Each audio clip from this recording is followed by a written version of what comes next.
2026వ సంవత్సరం మొట్టమొదటి దినం, మొదటి మాసం. ఈ మధ్యాహ్న కాల సమయంలో మామూలు సజీవులుగా వచ్చారు. గత కాలం అంతా కూడా కీర్తనకాడు అంటాడు 116వ కీర్తన 8, 12, 13 వచనాలు. You have delivered my soul from death, eyes from tears, feet from stumbling. What shall I return to the Lord for all his bounty, blessings and benefits? మరణం నుండి నా ప్రాణములు కనివిడకుండా నాకు అందరి జారిపడకుండా నా పాదములు తప్పించుకున్నా. యెహోవా నాకు చేసిన ఉపకారం నేనేం చెల్లించదు. రక్షణ పాత్ర చేతపుచ్చుకోను. యెహోవా నామ కూడా ప్రార్థిస్తాను. ఆయన ప్రజలందరి ఎదుట నేను మొక్కుబడి చెల్లించాను. ఈ దినం మనం ఆరాధనలో ప్రవేశపెట్టి సజీవులుగా ఉంచినందుకు వదనములు చెల్లిస్తూ సమస్త మహిమ ఘనత కీర్తిని ఆరోపిస్తూ ఈ స్తుతి ఆరాధన మా రక్షకుడు, మా విమోచకుడు, మా కాపరి, త్వరగా రానైన క్రీస్తు యేసు దివ్య శక్తి గల నామంలో నీకు సమర్పిస్తున్నా మా ప్రియ పరలోకపు తండ్రి. దయచేసి కూర్చోండి. Welcome to this love star Telugu Baptist church service. ఈ ఉదయకాల లవ్ స్టార్ మోడల్ సర్వీస్ ఆరాధన కూడి వచ్చిన అందరినీ కూడా ప్రేమపూర్వకంగా ఆహ్వానిస్తున్నా. Greet all in the name of our Lord and Saviour Jesus Christ. ప్రభుడు రక్షకుడైన యేసు క్రీస్తు వారి శుభనామంలో మీ అందరికీ నూతన సంవత్సరపు శుభములు, సమాధానం కలుగును గాక. Once again wish you all happy new year 2026. మరొకసారి నూతన సంవత్సరపు శుభాకాంక్షలు మీ అందరికి తెలియజేస్తున్నాను. సంఘపక్షంగా మీరు కూడా మీ పక్కవారికి మరొకసారి శుభాకాంక్షలు తెలియజేయండి. You can wish each other.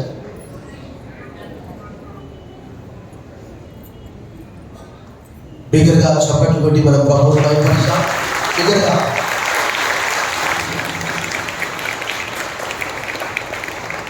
ప్రభు మనందరి పట్ల దయ తెలిసి కనికరం చూపించి దేవుడు 365 దినములు 12 మాసాలు 53 వారాలు కాపాడాడు. బహుశా మన ద్వారా మరొక ఆత్మ రక్షించబడాలి, మన ద్వారా మరొకరు ఆదరణ పొందుకోవాలని మనకు తెలియదు, మన ద్వారా మరొకరు సన్మార్గంలో నడిపింపబడాలని మనకు తెలియదు. సో మన పట్ల దేవునికి ఒక ప్రత్యేకమైనటువంటి ప్రణాళిక ఉన్నది. దేవుడు మన అనుదిన జీవితాల్లో ఎన్నో మేలు చేస్తున్నాడు. ఈ 2026లో ఈ లవ్ స్టార్ మోడల్ సర్వీస్కి ఎంతమంది వస్తున్నారు? ఏ ఒక్కరు కూడా వట్టి చేతులతో వెళ్ళడానికి వీల్లేదు. బిగ్గరగా చెప్పండి, బట్టి ఆమె చెప్పండి. తప్పకుండా దేవుని యొక్క దీవెనలు పట్టుకొని మెండుగా వెళ్ళాలి. ఎవరైతే సంతానం లేమితో బాధపడుతున్నారో ఈ సంవత్సరం వారికి దేవుడు సంతానం అనుగ్రహించును గాక. ఆమె చెప్పండి. ఎవరైతే ఇక్కడ లోన్ స్టార్ మోడల్ సర్వీస్కి క్రమంగా హాజరవుతున్నారో, నిరుద్యోగులుగా ఉంటున్నారో, ఈ సంవత్సరం దేవుడు వారికి పెద్ద ఉద్యోగం దయచేయును గాక. ఎవరైతే నిరాశ, నిస్పృహ, ఒంటరితనంలో ఉన్నారో దేవుడు వారిని వాక్యం ద్వారా ఆదరించును గాక. ఈ దినం కూడా మనకున్న సమయాన్ని బట్టి కొద్ది సమయము సందేశం నేను ఇస్తాను, ఎందుకంటే మన ముందు బల్ల ఉంటున్నది. బట్ తప్పకుండా మనం వాక్యం నేర్చుకుంటాము. రాత్రి కాల సమయంలో కూడా దేవుడు మనతో మాట్లాడాడు. మరలా ఈ దినం కూడా చాలామంది ఆలస్యంగా వచ్చారు కాబట్టి turn your Bibles with me to the book of Deuteronomy chapter 31. మనము ద్వితీయోపదేశకాండం 31వ అధ్యాయంలోని ఒక లేఖన భాగాన్ని మాత్రం మనం చదివి కొంత సమయము మనము దైవ వాక్యాన్ని విందాం. దయచేసి మీరు ఆదరణ చేయకుండా మీ ఫోన్లు స్విచ్ ఆఫ్ చేసుకుని ఉండాలని కోరుతున్నాను. ఈ వాక్య భాగాన్ని మనమందరం కలిసి ఒకేసారి ఏకకంఠంతో పఠించాలని కోరుతూ 31:8 నీ ముందర నడుచువాడు యెహోవా, ఆయన నీకు తోడైయుండును, ఆయన నిన్ను విడువడు, నిన్ను ఎడబాయడు, భయపడకుము, విస్మయముందకుమని ఇశ్రాయేలీయులందరి ఎదుట అతనితో చెప్పాను. ఈ వాక్య భాగం యొక్క భావం ఏంటంటే, మోషే ఆల్మోస్ట్ 120 years అయిపోయింది. Is about to die. ఆయన చనిపోవడానికి సిద్ధంగా ఉన్నాడు. ఆయన బాధ్యతలు ఎవరికి ఇచ్చాడు? యెహోషువకి ఇచ్చాడు. లీడర్షిప్ ట్రాన్సిషన్, ఆంగ్లంలో ట్రాన్సిషన్ అంటారు, అనగా మార్పు. అక్కడి ప్రజలు భయపడుతున్నారు, ఇక్కడ యెహోషువ కూడా భయపడుతున్నాడు. అయ్యో ఎలా ఉంటుందో, మనలో చాలా మంది కూడా అయ్యో కొత్త సంవత్సరం ఎలా, ఈ సంవత్సరంలో ఎలా జరుగుతుందో, మేలు జరుగుతుందా, కీడు జరుగుతుందా, ఏమి సంభవించదై ఉంటున్నది అని భయపడుతూ ఉంటారు. బట్ ఇక్కడైతే దేవుడే వారికి మోషే ద్వారా అభయం ఇస్తున్నాడు. అటు ఇశ్రాయేలీలతో ఇటు యెహోషువతో చెప్తూ ఉన్నాడు. మనందరికీ తెలుసు దేవుని వాక్యంలో అసలు ఇశ్రాయేలు ప్రజల పట్ల దేవుడు ఎలాంటి భావాన్ని కలిగి ఉన్నాడు. వారితో చెప్పాడు ఏంటి అని అంటే, మీరు వెళ్ళే దేశము ఎలాంటిది, అది పాలు తేనెలు ప్రవహించు దేశముగా ఉన్నది. అక్కడ మీకు రెడీమేడ్ హౌసెస్, దిటోపదేశంలో 1వ అధ్యాయంలో రాయబడింది. రెడీమేడ్ తోటలు, మీరు విత్తవలసిన అవసరం లేదు, మీరు వెళ్ళి అంతే పండ్లు కోసుకోవాలంతే. అంటే అవన్నీ దేవుడు మనకు ముందుగా సిద్ధపరుస్తూ ఉన్నాడు. చిన్న ఉదాహరణ, ఒక తండ్రి ఒక చిన్న పిల్లవాని ముందు వెళ్ళే సమయంలో అయ్యో నా కుమారుడు ఎక్కడైనా కింద పడతాడేమని అక్కడ ఉన్నటువంటి రాళ్ళు, రప్పలు, ముళ్ళు అన్నీ కూడా తీసివేస్తూ ఉంటాడు. దావీదు రాజు కూడా అలాగే చేశాడు. ఇదిగో కట్టబోయే ఆలయం, సర్వశక్తి గల దేవునికి పిల్లవాడు చూస్తే చాలా చిన్న పిల్లవాడు, అతనికి ఏమీ తెలియదని ఏం చేశాడు, బంగారానికి బంగారము, వెండికి వెండి, ఇత్తడికి ఇత్తడి, ఎనుముకు ఎనుము, కర్ర కర్ర అన్ని కూడా సిద్ధపరిచాడు. కారణం ఏంటంటే మనందరికి తెలుసు, నా బాలుడు చిన్న బాలుడు, అతనికి ఏమీ తెలియదు అని చెప్పి తండ్రి కుమారుడికి అలా సిద్ధపరిచాడు. మనము అబ్రహాం విషయంలో చూస్తాం. అబ్రహాము తన కలిగినది యావత్తు ఏం చేశాడు, ఇస్సాకు ఇచ్చారనే మాట ఆదికాండం 25వ అధ్యాయంలో రాయబడ్డది. అబ్రహాము తర్వాత ఇస్సాకును కూడా ఆశీర్వదించాడు. ఇక్కడ మనం చదువుకున్న లేఖన భాగంలో the Lord goes before you, ప్రభు నీకు ముందుగా నడుస్తూ ఉన్నాడు. అయ్యో ఎలా అని భయపడవలసిన అవసరం లేదు. ఉదాహరణకు చూడండి, the book of Isaiah chapter 45:2 చూడండి. యెషయా గ్రంథము 45వ అధ్యాయము 2వ వచనం ఒకసారి చూడండి. అక్కడ నేను నీకు ముందుగా పోచు ఏం చేస్తున్నాడట, మెట్టగానున్న స్థలములను, ఆటంకాలు ఏవైతే ఉన్నాయో ఒక్క మాటలో చెప్పాలంటే అసలు దేవుడు 7 జాతుల ప్రజలను ఎలా వెళ్ళగొట్టాడంటే కొన్నిసార్లు నాకు ఆశ్చర్యం అనిపిస్తుంది. వార్తాపత్రికలో మనం చదువుతూ ఉంటాం, ఏంటి, ఎవరో విహారయాత్రకు వెళితే కదలిగా కరిచి చనిపోయినట్లు కూడా వార్తలు మనము చదువుతాం. దేవుడు అన్నాడు నిర్గమకాండం 23వ అధ్యాయంలో, మీకు ముందుగా నేను కదలిగలు, పెద్ద కదలిగలను పంపిస్తాను. చూడండి, 7 జాతుల ప్రజలు ఏం చేశాడు, కేవలం కదలిగలతోనే వారిని పారిపోయాడు. కదలిగా మనం అనుకుంటాం, కానీ ఆ కదలిగా కలిస్తే ఆ బాధ ఎంత ఉంటుందో కనిపించుకున్నటువంటి వాళ్ళకి మాత్రమే తెలుసు.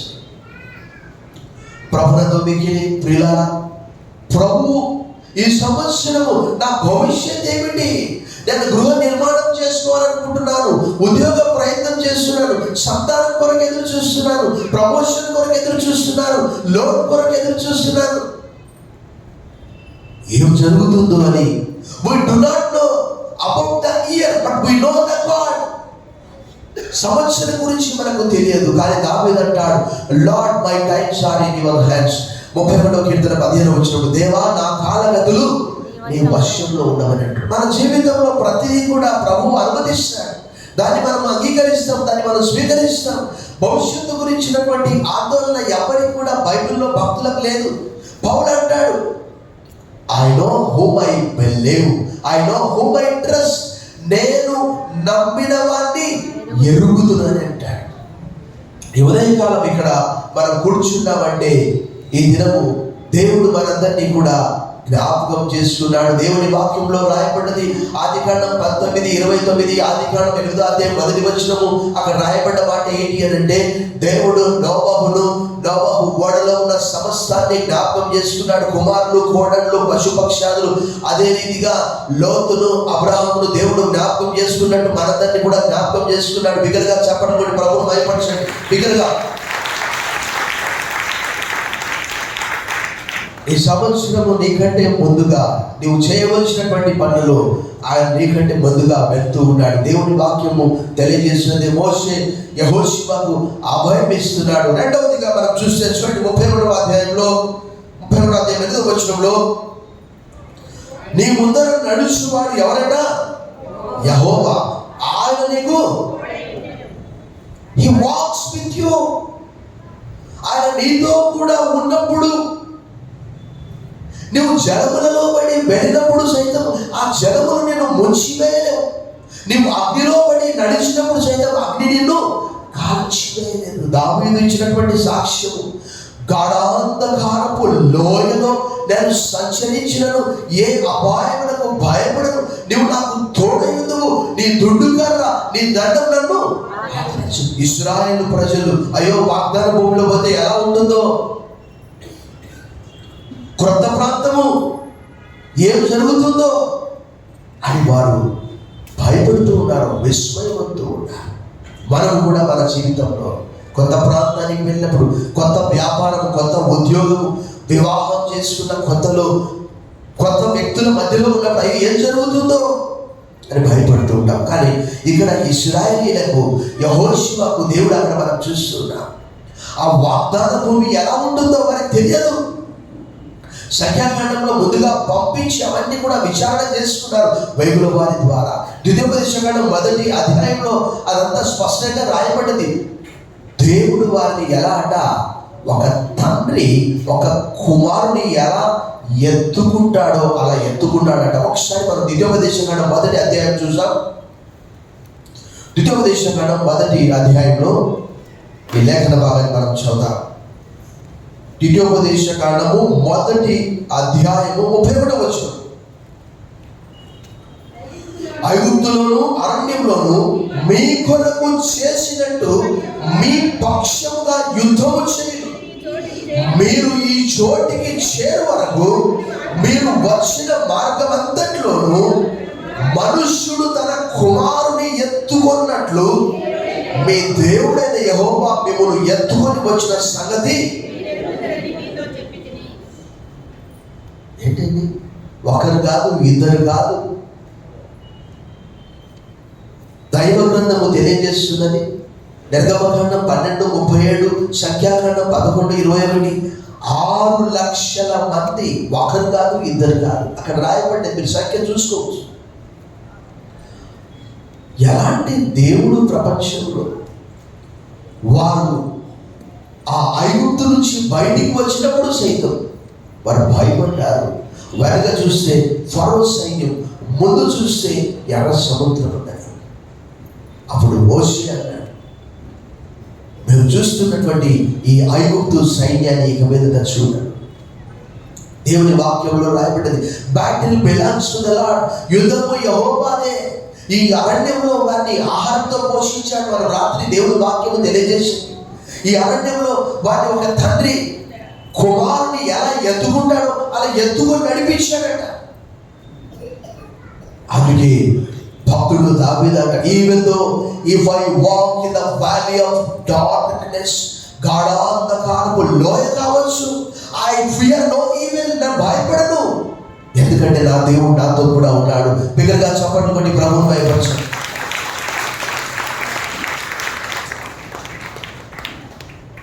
ఈ మధ్యలో మా అత్తమ్మకు బాగలేక భాస్కరమ్మ గారు దాదాపుగా 45 రోజులు హైదరాబాద్లోనే ఉన్నది. నేను ఒక్కనే, రాత్రి లేదు పగలు లేదు. పగలంటే ఎక్కడైనా వెళ్ళి ప్రేయర్ చేస్తాను. దేవుని వాక్యము గంటల తరబడి నేను గత సంవత్సరంలో దేవుని ద్వారా పొందినటువంటి గొప్ప మేలు ఏంటంటే, గొప్ప వాక్యము రోజంతా కూడా కూర్చొని రాసినటువంటి సందర్భాలు ఉన్నవి. ద బైబిల్ సేస్ యెహోవా ధర్మశాస్త్రమందు ఆనందించుచు దివారాత్రం దాన్ని ధ్యానించువాడు. ఆ ధన్యత నీకు ఉన్నదా? Their delight is in the law of the Lord, and they meditate on His law day and night. They are like trees planted by streams of water, which yield their fruit in its season. In all that they do, they prosper. అతడు లేక ఆమె చేయగలతయు సఫలమగు. బిగ్గరగా చెప్పండి, ప్రభువు మహిమపరచండి. Number 1, ఒక్కనే నేను నాతో నేనే మాట్లాడుకోవాలి, ప్రార్థన చేసుకోవాలి, వాక్యం రాయాలి, వాక్యం పెట్టుకొని వినాలి, అంతే. ఇంకా నా పక్కన ఎవరు. కానీ నేను ఎప్పుడు కూడా లోన్లీనెస్గా ఫీల్ కాలేదు, ఎందుకంటే దేవుని వాక్యము నన్ను నడిపిస్తున్నది. మూడవదిగా మనం చూసాము అక్కడ 31వ అధ్యాయము 8వ వచనము, ఆయన నిన్ను విడువడు. బిగ్గరగా చెప్పండి, నేను చెప్పినట్లు ఆయన నిన్ను. నా మాట కాదు, మీరు అక్కడ చూసుకోండి. ఆయన నిన్ను, నేను చెప్తాను, మీరు చెప్పాలి. ఆయన నిన్ను ఈ నూతన సంవత్సరంలో నా మాటగా కాదు. Jesus said, heaven and earth may pass away, but my words will never pass away. ఆకాశము భూమి గతించినప్పటికీ నా మాటలు ఎన్నటికీ గతించవు. బిగ్గరగా చప్పట్లు కొట్టి ప్రభువుని మహిమపరచండి. ఒక మాట నేను మీకు జ్ఞాపకం చేస్తాను. ఇశ్రాయేలు ప్రజల్ని భూమి మీద లేకుండా చేయాలని కొన్ని సంవత్సరాల నుంచి, ఆది కాండం నుంచి సంఖ్యాకాండంలో ఒక బిలాము కిరాయి బోధకుని ద్వారా మోయాబు రాజు బాలాకు వారిని శపించి నాశనము చేయాలని అనుకున్నప్పుడు దేవుడు అన్నాడు వారితో, ఏమన్నాడు చెప్పండి? చాలా సందర్భాలు నేను చెప్పాను, వారు ఆశీర్వదింపబడ్డవారు, ఫార్ దే ఆర్ బ్లెస్డ్ అనే మాట ఆంగ్లంలో రాయబడింది. బిగ్గరగా చెప్పండి, వారు. బిగ్గరగా చెప్పండి, వాడు ప్రభువుని మహిమపరచండి. ఇశ్రాయేలు ప్రజల్ని దేవుని వాక్యంలో మనం చూస్తాం. అక్కడ వారిని అరణ్యంలో ఎలా నడిపించాడో, అరణ్యం లాంటి ఈ లోకంలో బ్రతకాలంటే ఆయన వాక్యం ఉంటా. 19వ కీర్తన 89-90 వచనాలు రాయబడ్డది. ఆకాశమందు నీ వాక్యం నిత్యము నిలకడగా ఉన్నది, నీ విశ్వాస్యత తరతరములుండును. నీ వాక్యము నన్ను బ్రతికించిన నా బాధల్లో ఇది నాకు నెమ్మది కలగజేసిన. 119వ కీర్తన 50 వచనం, 119వ కీర్తన 105వ వచనం, నీ వాక్యము నా పాదములకు దీపము, నా త్రోవకు.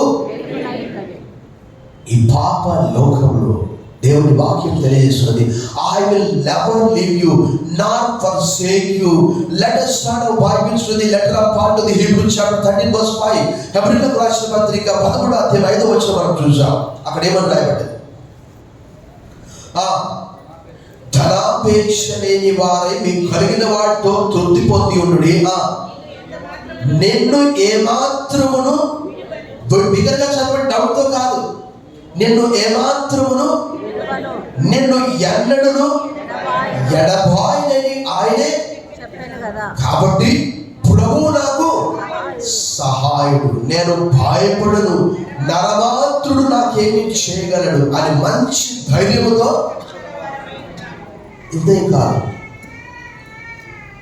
ఆయన మనతో కూడా రాత్రికాల సమయంలో కూడా దేవుడు జ్ఞాపకం చేశాడు. భక్తులందరూ కూడా మనం చాలా సందర్భాల్లో మనం విన్నాం. పౌలు అసలు దేవుడు వారితో కూడా లేకపోతే పౌలు గొప్పతనమా, పేతురు గొప్పతనమా, యోహాను గొప్పతనమా, దేవుడు వారితో కూడా ఉండి ఎలా నడిపించాడో ఒకసారి మనం 1-2 లేఖన భాగాలు చూసాం. మన మార్క్స్ వార్త 16వ అధ్యాయం చూసాం. ఒకసారి మార్క్స్ వార్త 16వ అధ్యాయం 20వ వచనం, వారు బయలుదేరి వాక్యమంతటా ప్రకటించేది, ప్రభు వారికి సహకారుడై ఉండి వెంట జరుగుచూ వచ్చిన సూచక్రియల వల్ల వాక్యమును స్థిరపరచుచుండెను. ఆమేన్. జరుగుచూ వచ్చినంటే ఏమని రాయబడ్డది? వెంబడించుచున్న. ప్రభు వారితో కూడా లేకపోతే టుడే వేర్ ఇస్ క్రిస్టియానిటీ? క్రీస్తు వారితో కూడా ఉండి నడిపించకపోతే, ఒకానొక సందర్భంలో పౌలుతో దేవుడు మాట్లాడాడు. కొరింథీయులకు రాసిన పత్రికలో అక్కడ రాయబడ్డది. అపోస్తలుల కార్యం 18:10-11 అన్నాడు, నీవు ధైర్యంగా ఇక్కడ ఉండు, నేను నీకు తోడైనందును, నీ మీదికి హాని చేయడానికి ఎవడు రాడు అని అన్నాడు. అక్కడ ప్రభు అలా మాట్లాడినప్పుడు 1.5 సంవత్సరాలు కొరింథీలో ఉండి ఆయన వాక్యము ప్రకటించాడు. అక్కడ అనేక మంది ప్రభువును విశ్వసించారు. బిగ్గరగా చప్పట్లు కొట్టి ప్రభువును భయపరచండి. అలా ఉన్నదా లేదా పాస్టర్ గారు చెప్పినప్పుడు చూసుకోవాలి. ప్రభునందు మిక్కిలి ప్రియులారా, ఒకానొక సందర్భంలో పౌలు ఓడ బద్దలైపోయింది. బ్రతుకుతామన్నటువంటి ఆశ లేదు. కానీ దైవదూత పౌలుకు ప్రత్యక్షమే చెప్పాడు, అయ్యా ఇక్కడ ఉన్నటువంటి వారిలో ఎవరు కూడా నశించరు. దేవుని వాక్యం రాయబడ్డది, మీ తల వెంట్రుకలన్నీ కూడా లెక్కింపబడి ఉన్నది, ఎవరి తల వెంట్రుక కూడా రాలిపోదు అని చెప్పాడు. బిగ్గరగా చప్పట్లు కొట్టి ప్రభువును భయపరచండి. అది అపోస్తలుల కార్యములు 26వ అధ్యాయంలో రాయబడినది. ప్రభునందు మిక్కిలి ప్రియులారా, నేను ఆయన విడువడు అనే మాట మనం చూస్తున్నాం. చివరిగా ఈ చివరి మాటను మనము చదువుదాం. 31వ అధ్యాయం. ఇంతవరకు మనము 3 భాగాలు చూసాము. ఒకటి, the Lord goes before you, the Lord wax with you, and the lord will never leave you. The last is do not be discouraged. అక్కడ ఏమని రాయబడ్డది? ఆయన నిన్ను విడువడు, నిన్ను ఎడబాయడు. చివరిగా చూస్తే భయపడకుము. అక్కడ చూస్తామంటే మన జీవితంలో ప్రతిదానికి కూడా కొంతమంది పిల్లికి భయపడతారు, ఎలకకు భయపడతారు, బొద్దింకకు భయపడతారు. అసలు చాలా మంది చెప్తుంటారు, పాస్టర్ గారు మీరు చాలా వాక్యం చెప్పారంటే నేను బయటికి పోయిన తర్వాత నేనేం చెప్పినో నాకే తెలియదు. ఇక్కడికి వస్తేనే ప్రభువు నాకు నేర్పిస్తుంది. అఫ్కోర్స్ క్రమంగా బైబిల్ పఠనం మాత్రం మనం చేసుకుంటాం. కాబట్టి ప్రభునందు మిక్కిలి ప్రియులారా, దేవుని వాక్యంలో రాయబడినది, యెహోషువతో కూడా దేవుడు ఉన్నాడు కాబట్టి ఆయనకు అభయం ఇస్తున్నాడు. యెహోషువ గ్రంథము 1వ అధ్యాయము 9వ వచనం మనం చదువుదాం. నేను నీకు ఆజ్ఞ ఇచ్చి ఉన్నాను కదా, నెమ్మది కలిగి ధైర్యంగా ఉండము, దిగులు పడకము, జడియకము, నీవు నడుచు మార్గమంతట్లో నీ దేవుడైన యెహోవా నీకు. ఒక చిన్న పిల్లవాడు కరెంట్ పోయినప్పుడు బాగా భయపడతాడు. అప్పుడు ఆ తల్లిదండ్రి ఆ చిన్న పిల్లవాడితో ఉంటే తప్ప అతనికి ఆ భయం కలగదు. ఎందుకంటే చీకటి అంటే భయం. బట్ ఆ తల్లిదండ్రి ఆ చిన్న పిల్లవాడితో కూడా ఉన్నప్పుడు ఆ బాలుడికి ఎంతో ధైర్యం కలుగుతుంది. మనందరికీ తెలుసు, పౌలు ఆయన ఎంతో పుట్టివాడు, జ్ఞానం ఎంతో ఉన్నది, కానీ దేవుని మనం ఇందాక మనం చెప్పుకున్నాం. ఆ కొరింథీ సంఘంలో వాక్యము చెప్పినప్పుడు ఎన్నో అపాయాలు ఆయనకు వచ్చి ఆయన అన్నాడు, ప్రభు తనతో చెప్పాడు, భయపడద్దు పౌలు, నేను నీతో కూడా ఉన్నాను. Nobody will harm you, nobody will attack you. ఒక చిన్న ఉదాహరణ చెప్తాను. చాలా కాలం క్రితం నేను ఢిల్లీ వెళ్ళాను ఇస్లాం గురించి చదవడానికి. అక్కడ ఒక మిషనరీ, బంగ్లాదేశ్లో అక్కడ ఎక్కువ ముస్లిమ్స్ ఉంటారు. ఇప్పుడు మనందరికి తెలుసు, హిందువులను చంపేస్తున్నారు. బంగ్లాదేశ్లో ఈ మిషనరీ అక్కడ పనిచేస్తూ ఉన్నాడు. చాలా మంది ముస్లిమ్స్ను కన్వర్ట్ చేశాడు. ఆయన ఒకనొక దినము ఆయన ఊరి బయట టెంట్ వేసుకొని ఉన్నాడు. కాబట్టి ఆయన చంపడానికి కట్టెలతో, గొడ్డెళ్లతో, తలవార్లతో దాదాపుగా ఒక 50 నుంచి 100 మంది వచ్చారట. ఆయన లోపల ఉన్నాడు. ఆయన భయపడట్లేదు. ఆ 50 మంది ఆయన చంపడానికి వెళ్ళారట. అక్కడ మిషనరీ అక్కడ ఉండి సాక్ష్యం చెప్తూ ఉన్నాడు. అక్కడ ఇంకా కొన్ని విషయాలు చెప్తే మీరు ఆశ్చర్యపోతారు. ఎవరైనా ఏదైనా మనము వస్తువు కొనుక్కొని నడుచుకుంటూ పోతుంటే దొంగ ఎదురై ఆ వస్తువు అడిగితే ఇచ్చేయాలట, లేకపోతే కత్తితో పొడిచి చంపేస్తాడట. అందుకే అక్కడ మిషనరీ ఏం చేశాడట, ఒక కారు కొన్నాడట. కారులో వెళ్ళే వారిని ఆపాలంటే కొంచెం కష్టమే, కారు దగ్గర వెళ్తే మనకే తగులుతుంది. ఆ మిషనరీ చెప్పాడు, ఒకనొక దినం ఆ 50 నుంచి 100 మంది చంపడానికి వెళ్ళినప్పుడు వారు వెళ్ళే సమయంలో ఒక వ్యక్తి వచ్చి సమాచారం ఇచ్చాడట,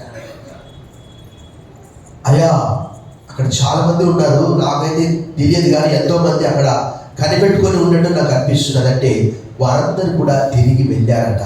బిగ్గరగా చప్పట్లు కొట్టి ప్రభువుని మహిమపరచండి. దేవుని వాక్యంలో 34వ కీర్తన 7వ వచనంలో రాయబడింది, యెహోవా యందు భయభక్తులు గల వారి చుట్టూ ఆయన దూత కావలుని వారిని రక్షించునని మాట రాయబడింది. 34వ కీర్తన 15వ వచనం తెలియజేస్తున్నది, యెహోవా కన్నులు నీతిమంతుల మీదను ఆయన చెవులు వారి ప్రార్థనలకు ఒకి ఉన్నవి. The eyes of the Lord are righteous and his ears are attentive to their prayers. యెహోవా దూత వారిని పారదోలును గాక అనే మాట కూడా రాయబడింది. సో ఇక్కడ యెహోషువ చెప్తున్నాడు, డు నాట్ బి డిస్కరేజ్డ్. నువ్వు భయపడద్దు, చెడియొద్దు. నేను ఎలా నడిపించాలి, ఎందుకంటే నాయకత్వ మార్పు.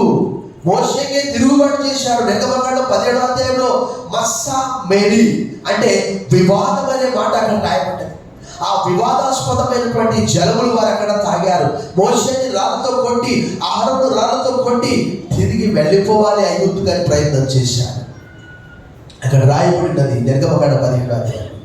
కానీ జాగ్రత్తగా మనం గమనిస్తే ఇక్కడ ట్రాన్సిషన్, లీడర్షిప్ ట్రాన్సిషన్ మనం అక్కడ ఏం చూస్తున్నామనంటే, అక్కడ ఆ మాట మనం చదువుతాం, నీ ముందర నడుచువాడు యెహోవా. అంతకంటే ముందు 6వ వచనంలో కూడా మనం చూస్తున్నాం, అక్కడ భయపడకుడి, వారిని చూసి దిగులు పడకుడి, నీతో కూడా వచ్చువాడు నీ దేవుడైన యెహోవాయే, ఆయన నిన్ను విడువడు. 2 చోట్ల రాయబడ్డది, 6వ వచనం 8వ వచనం. ఈ సంవత్సరం నా ముందు ఎలాంటి పరిస్థితులు వస్తాయో భక్తులందరూ కూడా పరిస్థితులను ఎదుర్కోవడానికి వారు సిద్ధంగా ఉన్నారు. పౌలు అయితే చెప్తాడు, తిమోతికి రాసిన పత్రిక 2వ పత్రిక 4వ అధ్యాయంలో ఆయన ఒక మాట చెప్తాడు, మీకు జ్ఞాపకం చేస్తాను, అందరూ నన్ను విడిచిపెట్టి పోయారు కానీ ప్రభువు నాతో కూడా ఉన్నాడు. తిమోతికి రాసిన 2వ పత్రిక 4వ అధ్యాయము 16వ వచనంలో, నేను మొదట సమాధానం చెప్పినప్పుడు ఎవడు నా పక్షంగా నిలవలేదు, అందరూ నన్ను విడిచిపోయి. జాగ్రత్తగా చదవండి. My parents, my father, my mother May forsake me but the Lord will never forsake me. నా తల్లిదండ్రులు నన్ను విడిచిన యెహోవా నన్ను చేరదీయను. 27వ కీర్తన 10వ వచనంలో దావీదు అంటున్నాడు, తిమోతికి రాసిన 2వ పత్రిక 4వ అధ్యాయం 16వ వచనంలో, అందరూ నన్ను విడిచిపోయారు. నీ ఫ్రెండ్స్ నిన్ను విడిచిపెట్టిపోవచ్చు, నీ బంధువులు నిన్ను విడిచిపెట్టిపోవచ్చు, కానీ పౌలు భక్తుడు అంటున్నాడు, అందరూ నన్ను విడిచిపెట్టిపోయారయ్యా, ఎవరు కూడా నాతో కూడా లేరు, కానీ నా ప్రభువే. చూడండి అక్కడ ఏమని రాయబడ్డది, ఇది వారికి నేరముగా ఎంచబడకుండును గాక, అయితే నా ద్వారా సువార్త పూర్ణంగా ప్రకటింపబడి నిమిత్తమును అన్ని జనులందరూ దాన్ని విను నిమిత్తమును ప్రభు ఎవరి పక్కన ఉన్నాడట, నా ప్రక్క నిలిచి, అంటే ఫుట్ నోట్స్ లో నా పక్షముగా ఉండి. బిగ్గరగా చప్పట్లు కొట్టండి. మనుషుల సహాయం ఎవరు కావాలండి? మనుషులు ఈరోజు ఇస్తారు, రేపు ఫలాన్ని మేమే ఇచ్చామంటారు. మనుషుల సహాయము వ్యర్థము అని కీర్తన 118 అంటున్నాడు. ఇక్కడ అంటున్నాడు పౌలు చాలా స్పష్టంగా చెప్తున్నాడు, ప్రభు నా ప్రక్క నిలిచి నన్ను బలపరిచింది కనుక నేను సింహము నోట నుండి, చచ్చిపోయినప్పుడు చచ్చిపోతామేమో కానీ ప్రభువును మనము నమ్మినప్పుడు దేవుని వాక్యంలో రాయబడ్డది, విశ్వసించువాడు కలవరపడ్డాడు. ఉదయ కాలం సంవత్సరం కొత్తది కావచ్చు, త్రోవ కొత్తది కావచ్చు, కానీ ఆ త్రోవకు దేవుని వాక్యము ఒక వెలుగుగా ఉంటున్నది. గత సంవత్సరం అంతా కాపాడిన దేవుడు ఎప్పుడు కూడా కాపాడుతాడు. 4 విషయాలు మనం చూసాం. The Lord goes before you, the Lord walks along with you. అన్నితో కూడా నడుస్తూ ఉన్నాడు. మనము ద్వితోపదేశకాండం 10వ అధ్యాయంలో అక్కడ చూశాం ఆయన. వారందరినీ కూడా ఒక తండ్రి కుమారుని ఎలా ఎత్తుకుంటాడు. 3వ విషయం మనం చూశాము. ఏం చూశాము అక్కడ? I will never leave you not forsake you. 4వ విషయం మనం చూశాం, డు నాట్ బి డిస్కరేజ్. ఈ దేవుని వాక్యంలో రాయబడింది. ఈ దేవుడు మనకు సదాకాలము దేవుడు అయి ఉన్నాడు.